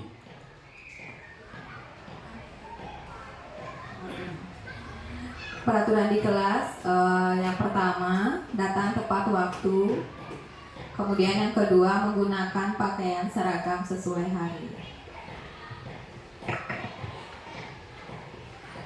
Terima kasih Bapak. Terima kasih Bu Putu. Jadi itu merupakan suatu peraturan kelas. tetapi ini juga bisa masuk ke keyakinan kelas. Kalau Bapak Ibu lihat secara seksama, peraturan kelas itu terbatas, lebih luas ya. Bisa menggunakan kata positif dan kata negatif. Peraturan kelas misalnya dilarang, iya, betul sekali Bu, dilarang makan di kelas. Itu kata positif apa negatif? Negatif. Dilarang merokok, dilarang membawa senjata tajam, tidak boleh. Nah, kalau itu sudah negatif, itu peraturan Bapak Ibu. Tapi kalau keyakinan, ya, kalau keyakinan dia hanya menggunakan kata positif. Kita hilangkan yang kata negatif. Itu baru kita keyakinan. Seperti apa yang disebutkan oleh Bu Putu. Keyakinannya apa Bu? Lupa saya. Iya, datang tepat waktu. Itu keyakinan sudah Bapak Ibu. Kalimat positif mengarah ke keyakinan. Kalau di peraturan kelas tidak boleh terlambat. Itu peraturan kelas. Tapi kalau diubah ke keyakinan kelas sudah masuk ke datang tepat waktu. Oke, inilah perbedaannya Bapak Ibu. Nah, ini syaratnya. Yang pertama, keyakinan kelas itu bersifat abstrak daripada peraturan, yang lebih rinci dan konkret. Artinya dia lebih umum kata-katanya kalau dibandingkan dengan peraturan, ya, lebih umum. Kalau peraturan kan hanya mencakup satu sikap yang harus kita sepakati di dalam kelas. Keyakinan kelas berupa pernyataan-pernyataan yang universal, ya. Kemudian yang ketiga, keyakinan kelas senantiasa dibuat dalam bentuk positif. Nah, ini apa yang sudah saya katakan tadi. Keyakinan kelas hendaknya tidak terlalu banyak sehingga mudah diingat dan dipahami. Kalau Bapak Ibu membuat keyakinan kelas banyak sekali Bapak Ibu, ya itu mungkin akan efektifnya kurang karena susah diingat dengan temannya. Oke, semua warga kelas sebaiknya ikut berkontribusi dalam membuat kegiatan kelas lewat curah pendapat. Bapak Ibu, ini yang penting Bapak Ibu. Ikut berkontribusi. Jadi apa yang kita punya pandangan baik menurut kita tidak bisa memaksakan ke siswanya. Kita tidak bisa memaksakan. Biarlah mereka yang menemukan sendiri. Tugas Bapak Ibu nanti di kelas hanya mengolah kata-kata yang dibuat oleh siswa itu menjadi kalimat positif. Setelah menjadi kalimat positif, nanti tuangkan dalam bentuk kata yang universal. Kayak gimana kata universalnya Pak? Nah, itu berupa nilai kebajikannya nanti setelah slide ini. Ya, tidak bisa memaksakan.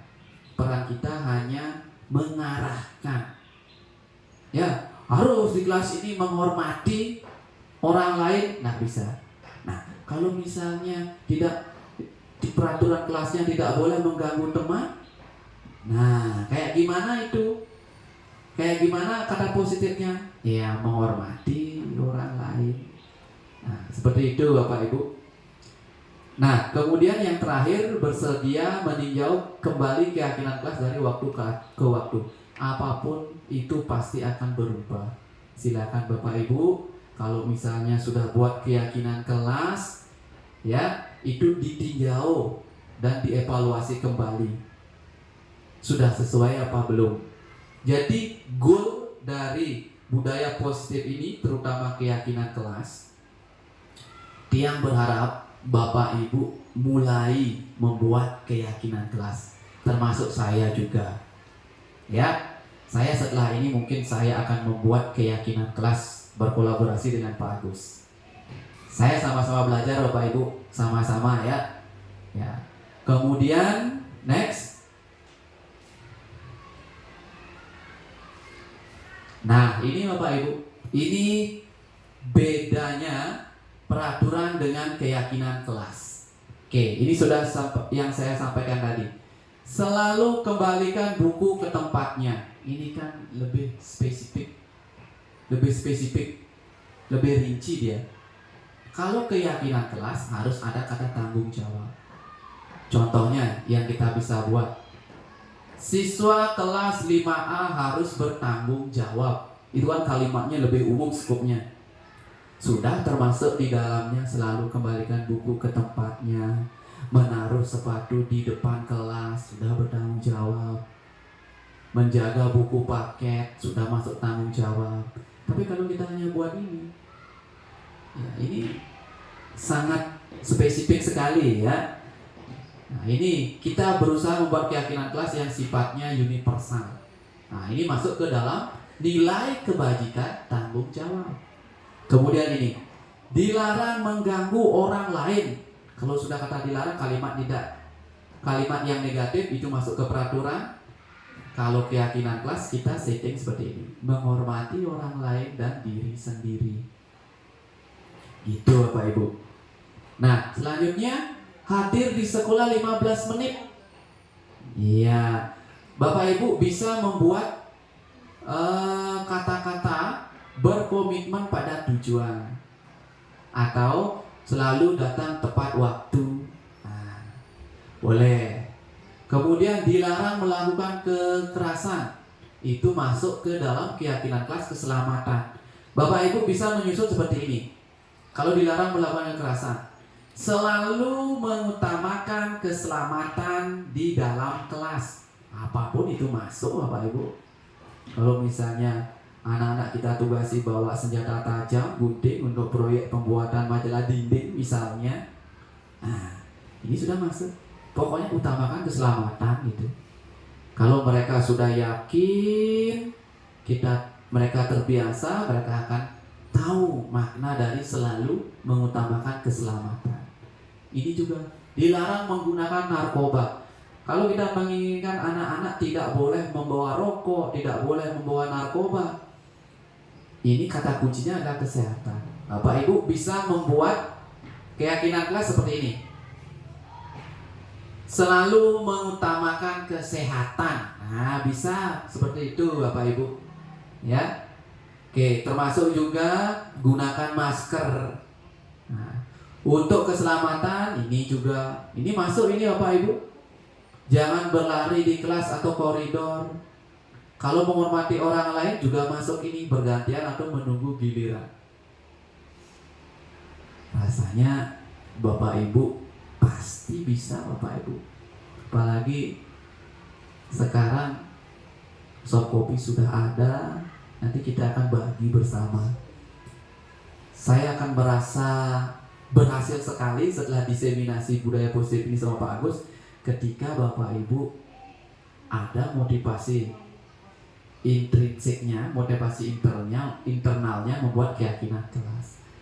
Kalau Bapak Ibu masih ragu, masih kurang, atau bahkan masih belum percaya sama saya, terus Bapak Ibu silakan cari di YouTube, banyak sekali referensinya Bapak Ibu.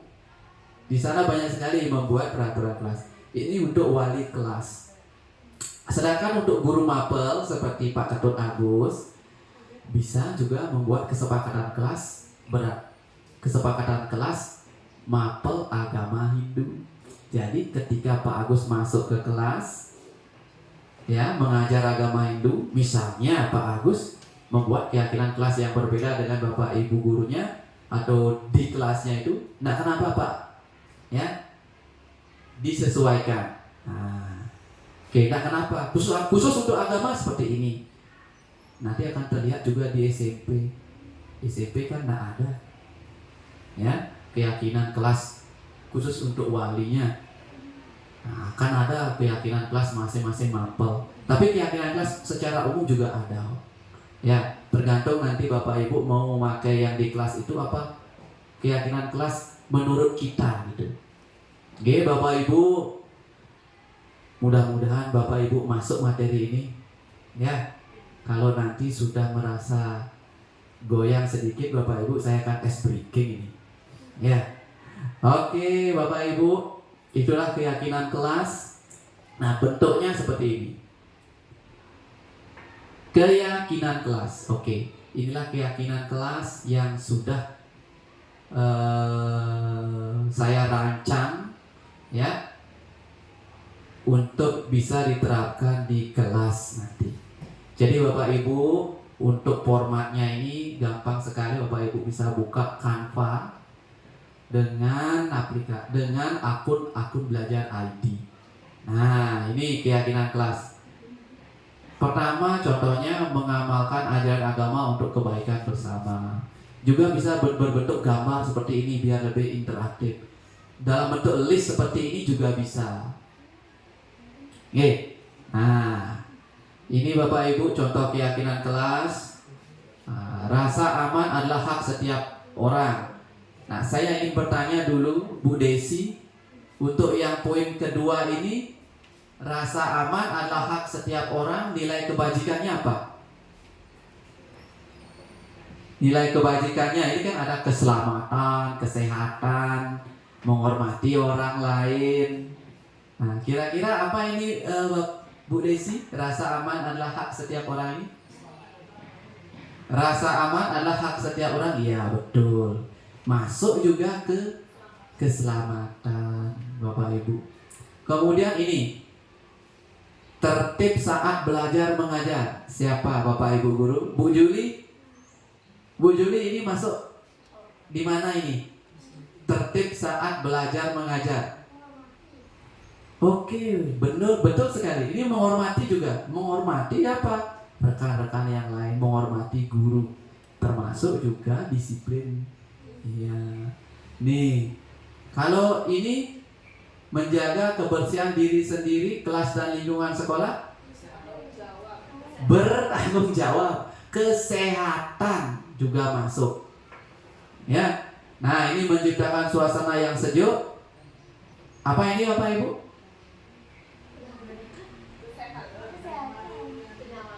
Kesehatan bisa, kenyamanan. Ya. Ini nilai kebajikannya. Kemudian yang keenam, saling mengingatkan, mendukung dan membantu antar sekolah. Saling mengingatkan, mendukung dan membantu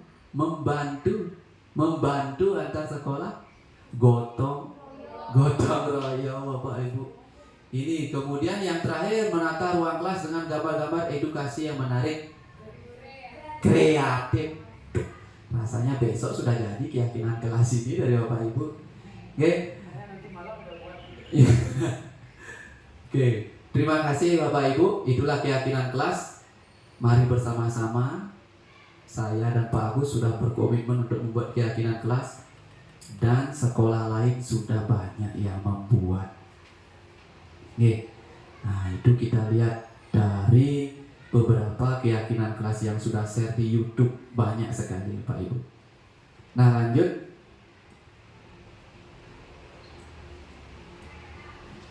Nah, ini yang ini materi handal ini Bapak Ibu. Jadi Bapak Ibu, untuk menjadi seorang motivator Mario Teguh Gede Prame, sebenarnya ini beliau berangkat dari ini Bapak Ibu, segitiga restitusi. Nah, sekarang jika Bapak Ibu ingin menjadi Gede Pramenya di SD 10 Sanur, ini kita bahas bersama segitiga restitusi. Oke. Segitiga restitusi itu adalah bagaimana ya suatu langkah menangani masalah siswa ya dengan menciptakan kondisi bagi murid untuk memperbaiki kesalahan mereka. Kuncinya bukan kita yang menjudge atau yang memperbaiki kesalahan mereka. Ya, yang kita harapkan adalah mereka bisa kembali pada kelompok mereka dengan karakter yang lebih kuat. Mereka lah yang akan memperbaiki dirinya sendiri. Kadang kalau kita menyelesaikan masalah siswa, kita memberikan solusi. Harus seperti ini, harus begini, jangan begitu. Dia juga seperti itu Bapak Ibu. Ternyata itu keliru Bapak Ibu. Nah, sebagai seorang guru, Nah, jadi dengan melalui restitusi, ya restitusi itu adalah ini Bapak Ibu, menciptakan kondisi bagi murid untuk membagi kesalahan mereka sendiri, membantu murid menjadi lebih memiliki tujuan disiplin positif, serta memulihkan dirinya setelah berbuat salah. Memulihkan dirinya, dia yang memulihkan dirinya, bukan kita. Membantu murid untuk jujur pada diri sendiri dan mengevaluasi dampak dari kesalahan yang dilakukan. Terakhir, memberikan penawaran, bukan paksaan. Jadi kita tidak boleh memaksa. Kalau ada masalah, contoh kayak datang terlambat lagi. Datang terlambat, apakah kita akan memaksa? Pokoknya kamu sekarang terlambat, besok tidak boleh terlambat lagi. Bapak tidak mau tahu. Itu bukan solusi. Nah, selanjutnya, nah inilah segitiga restitusi. Bentuknya seperti segitiga, tetapi di dalam segitiganya itu ada bagian-bagian. Yang di bawah itu ada tahap menstabilkan identitas. Menstabilkan identitas, kemudian yang di sampingnya itu adalah lanjutkan dengan memvalidasi tindakan murid yang salah. Kemudian yang terakhir itu adalah menanyakan keyakinannya. Seperti apa Pak kata-katanya kalau menyelesaikan masalah murid seperti ini. Kita mulai dari menstabilkan identitas. Contoh, ada siswa yang terlambat. Kita bisa berkata seperti ini. Kenapa kamu terlambat? Iya Pak, saya bangun kesiangan. Nah, kita bisa berkata seperti ini. Setiap orang pasti pernah melakukan kesalahan. Itu bisa kita munculkan di saat kita menstabilkan identitas siswa. Kemudian yang kedua, kamu bukan satu-satunya yang pernah melakukan ini. Ini kita bisa gunakan untuk membandingkan bahwa bukan dia saja yang bisa terlambat, termasuk saya juga. Nah, nanti akan ada video Bapak Ibu kayak gimana detailnya. Kayaknya kalau video Bapak Ibu bisa memahami lebih dalam. Kemudian di memvalidasi tindakan yang salah, itu kata-katanya yang muncul, kamu tentu punya alasan mengapa melakukan itu. Nah, itu yang akan muncul. Kemudian di menanyakan keyakinan, ini nilai-nilai apa yang telah kita sepakati. Ini sebenarnya mengingatkan keyakinan kelas yang sudah kita buat. Kalau menangani siswa yang terlambat, ya keyakinannya itu kan apa? Tanggung jawab ya. Nah ini, tanggung jawab Pak. Betul sekali. Kamu ingin menjadi orang seperti apa? Harus ada itu dalam tahap menanyakan keyakinan. Baik Bapak Ibu, saya tidak akan berlama-lama. Ini ada video yang sangat menarik sekali. Bapak Ibu bisa selesaikan untuk permasalahan siswa. Kalau bisa Bapak Ibu mengembangkan lebih jauh, Bapak Ibu bisa gunakan segitiga ini dalam menyelesaikan permasalahan rumah tangga. Oke, lanjut. Silakan.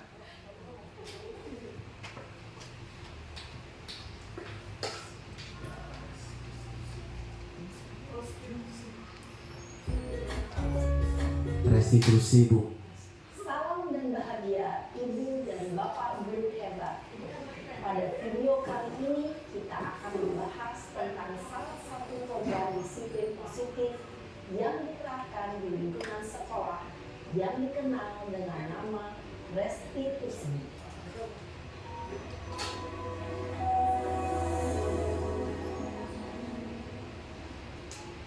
Restitusi dikembangkan oleh pakar pendidikan Bayern Bosse berlandaskan pada teori kontrol Dr. William Gleiser. Segitiga restitusi adalah suatu proses dialog yang dijalankan oleh guru atau orang tua agar dapat menghasilkan murid yang mandiri dan bertanggung jawab. Pada saat guru di posisi manajer, aspek yang dikembangkan pada murid adalah motivasi intrinsik, sehingga penanaman nilai-nilai kebajikan dapat tumbuh dan berkembang menjadi suatu kebiasaan positif yang akhirnya membentuk karakter murid. Proses dialog ini terdiri dari 3 langkah yang digambarkan pada ketiga sisi pada segitiga restitusi. Sisi pertama adalah menstabilkan identitas, Sisi yang kedua adalah validasi tindakan yang sama. Dan sisi yang ketiga adalah menanyakan keyakinan. Ibu dan Bapak guru berikut ini akan tunjukkan bagaimana seorang guru berada dalam posisi manajer menggunakan penerapan segitiga restitusi.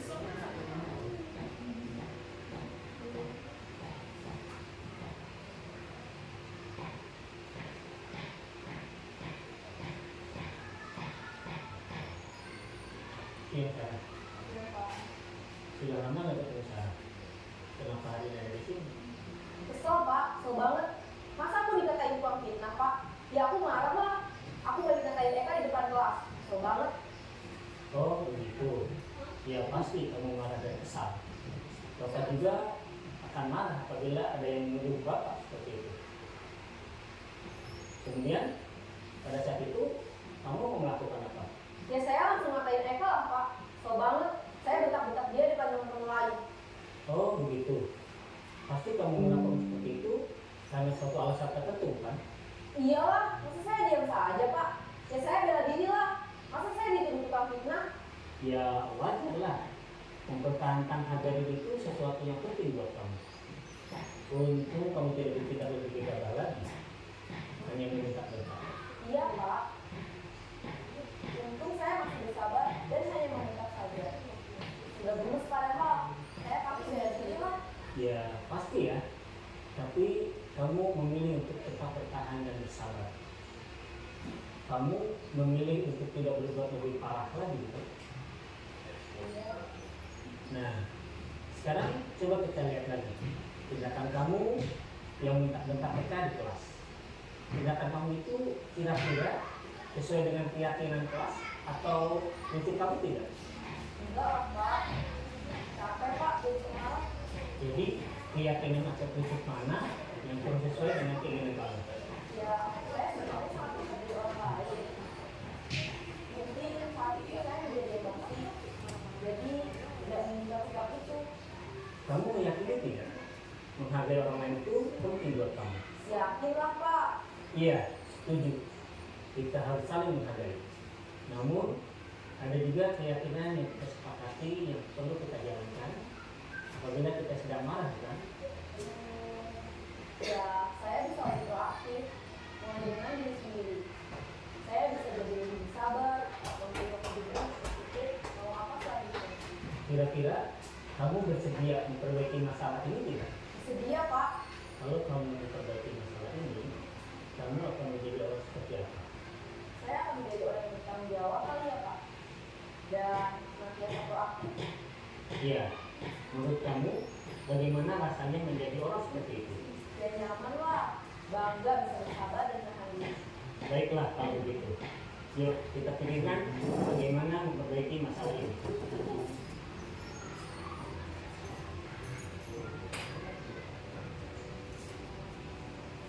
Ibu dan Bapak guru hebat. Baru saja kita menyaksikan contoh bagaimana seorang guru berada dalam posisi manajer menggunakan penerapan segitiga restitusi. Mari kita bahas satu persatu. Pada sisi pertama, menstabilkan identitas berdasarkan pada prinsip bahwa membuat kesalahan adalah bagian dari proses pembelajaran. Sisi pertama dari segitiga ini berperan menggeser identitas murid dari identitas gagal ke identitas sukses. Murid yang sedang bertingkah laku yang tidak pantas atau menarik diri saat itu sedang mengalami identitas gagal. Bila kita mengikutinya, maka posisinya tidak akan berubah. Kita bisa mengajukan pernyataan ini. 1. Membuat kesalahan sesuatu yang wajar. 2. Manusia tidak ada yang sempurna. 3. Kita bisa memperbaiki masalah ini. 4. Saya tidak menanyakan kesalahannya.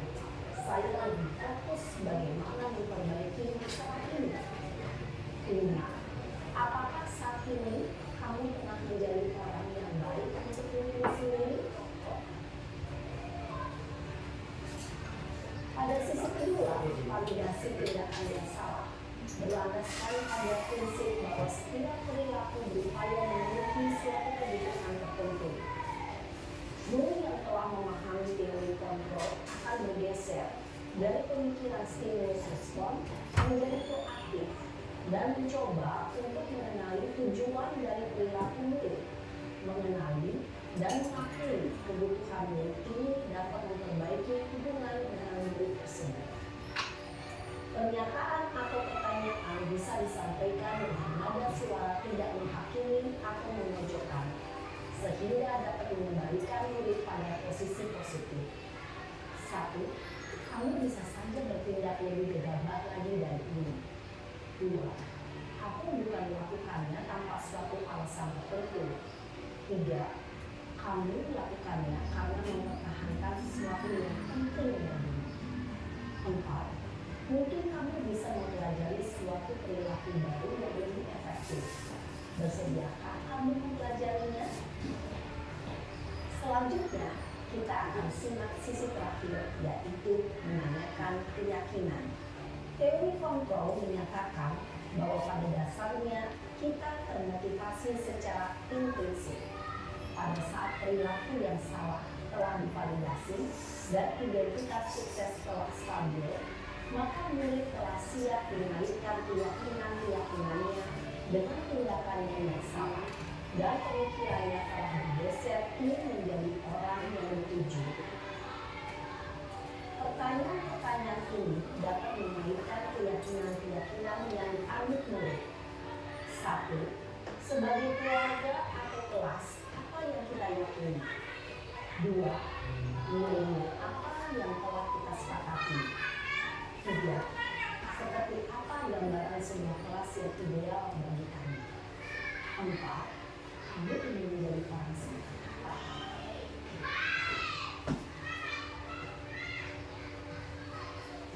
Dalam menerapkan segitiga restitusi, perlu diperhatikan beberapa hal, yaitu 1. Perilaku yang salah perlu dikaitkan dengan nilai-nilai atau keyakinan-keyakinan yang telah disepakati atau dituju. 2. Kesediaan orang yang melakukan kesalahan untuk memperbaiki masalah. 3. Pemecahan masalah sebisa mungkin relevan atau memiliki hubungan dengan masalah yang ada. 4. Usaha. Perlu adanya suatu usaha perbaikan dari pihak yang berbuat kesalahan. 5. Waktu. Perlu didedikasikan waktu dari pihak yang berbuat kesalahan. Tanyakan kapan akan mulai dilakukan usaha untuk memperbaiki masalah. Dengan memahami struktur penerapan segitiga restitusi, diharapkan diri dapat menerapkan posisinya sebagai manajer dengan mengajukan pertanyaan-pertanyaan bermakna yang dapat membuat murid menjadi lebih percaya diri, bertanggung jawab, dan mandiri. Nah, ibu bapak guru perlu tidak mengikuti ketiga tahapan dalam segitiga restitusi bergantung pada ringan beratnya suatu permasalahan. Misalnya, bila permasalahan tersebut ringan, maka tidak perlu dijalankan secara berurutan. Bahkan bisa semudah menanyakan apa keyakinan yang kita sepakati. Dengan menjalankan segitiga restitusi, dengan mengajukan pertanyaan-pertanyaan bermakna, diharapkan murid menjadi lebih kuat secara pribadi, dapat membuka wawasan murid dan dapat menyelesaikan permasalahannya sendiri, semakin percaya diri, mandiri, dan berguna. Salam berbahagia, ibu bapak guru hebat.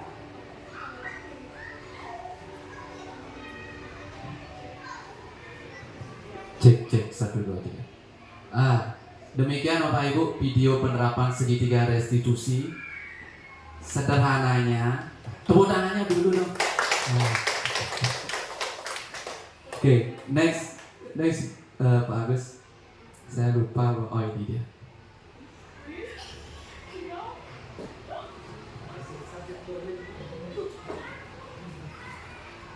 Oke. Intinya Bapak Ibu, kalau masalah yang Bapak Ibu temukan itu rumit, baru ini senjatanya Bapak Ibu, segitiga restitusi. Kalau masalahnya cuma kehilangan uang, Kalau Bapak Ibu misalnya ingin memanggil orang yang kehilangan uang langsung di hadapan Bapak Ibu untuk menerapkan segitiga restitusi, rasanya belum efektif.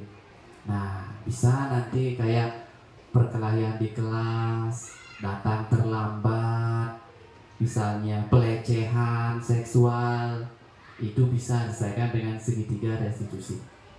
Saya ingin bertanya dulu, dalam segitiga restitusi posisi guru ataupun posisi kontrolnya itu cenderung kemana Bapak Ibu? Ada yang tahu? Kan tadi ada posisi pembuku, pembuat rasa bersalah, Pak Asra? Manajer. Setuju Bapak Ibu? Setuju. Pokoknya apapun yang terjadi, kita harus menyelesaikan masalah dengan memposisikan diri sebagai manajer. Nah Bapak Ibu, tidak terasa 2 jam sudah kita ada di ruangan ini, ya.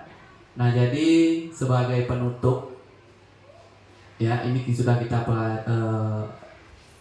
bahas ya. Nah ini kasusnya nanti di Google Form yang sudah saya sediakan ya. Nanti saya sudah kirim ke grup. Nanti tolong itu dianalisis. Nanti akan saya lihat kayak gimana nanti analisis Bapak Ibu terhadap kasus yang ada di sini.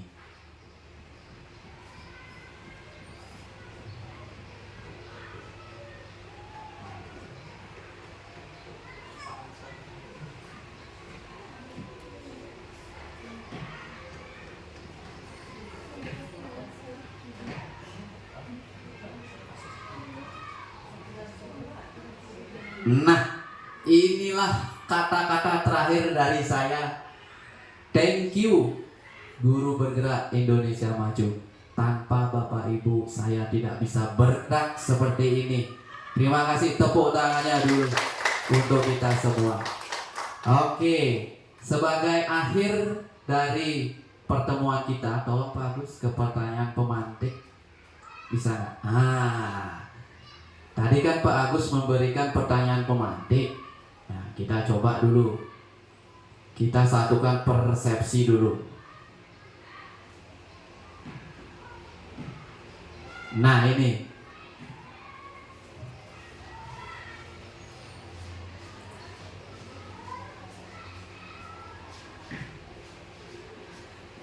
Satu dulu. Hukuman dapat mendisiplinkan anak. Setuju apa tidak Bapak Ibu? Ada setuju? Ada setuju? Oke, jawabannya apa Bu Put? Kalau Bu Put setuju. Oke, kalau Pak Astra? Sangat tidak setuju. Bu Mar? Tidak setuju. Jawabannya tidak setuju. Bisa kita sepakati? Bisa, ya. Jadi benar Bapak Ibu, hukuman dapat mendisiplinkan anak itu, kalau saya pribadi tidak setuju. Ada yang lebih penting dalam mendisiplinkan anak itu dengan cara restitusi, ya. Nah, itu yang gini. Kemudian yang kedua, pemberian hukuman dengan hal positif seperti membaca atau membersihkan halaman sekolah dapat meningkatkan disiplin anak. Setuju Bapak Ibu? Tidak setuju. Kalau sudah ada kata hukuman Bapak Ibu, berarti itu kesannya negatif sudah. Oke? Kalau bisa kita berikan restitusi. Pokoknya kalau misalnya kita berikan hukuman, kamu terlambat, kamu lari keliling lapangan, setelah lari, dia pasti akan menyadari bahwa dia sudah tuntas dengan kesalahannya dia. Dia merasa sudah membayar semua. Nah, seperti itu. Kemudian yang ketiga, memberi penghargaan dapat meningkatkan motivasi belajar anak. Setuju Bapak Ibu? Tidak setuju? Tidak setuju? Ada yang setuju? Bu Oka setuju. Oke, begini. Memberikan penghargaan dapat meningkatkan motivasi belajar anak. Saya akan setuju, ya. Saya akan setuju jika anak itu motivasinya positif. Untuk apa? Untuk menghargai dirinya sendiri. Saya tidak akan setuju kalau penghargaan ini memberikan ketergantungan. Nggih. Jadi ini dilematis dia. Setuju dan tidak setuju. Ya, ada yang Bapak Ibu bilang tidak setuju, setuju tergantung apa keinginan Bapak Ibu, apa harapan Bapak Ibu untuk siswa itu. Motivasinya apa? Nah, itu kita bisa lihat. Kalau motivasinya dari secara internal, ya bagus. Kalau secara eksternal untuk mendapatkan imbalan, itu akan mengajarkan anak berpikir pragmatis. Demikian Bapak Ibu, saya Pak Sen, guru penggerak Angkatan 9 Kota Denpasar. Terima kasih sudah membersamai saya. Tepuk tangannya dulu. Iya. Terima kasih atas bantuannya. Semoga Bapak Ibu sehat, diberikan kelancaran karena sudah berbuat baik ke saya dan Pak Agus. Ya, demikian diseminasi hari ini saya tutup dengan Paramo Santi. Om Santi Santi Santi Om.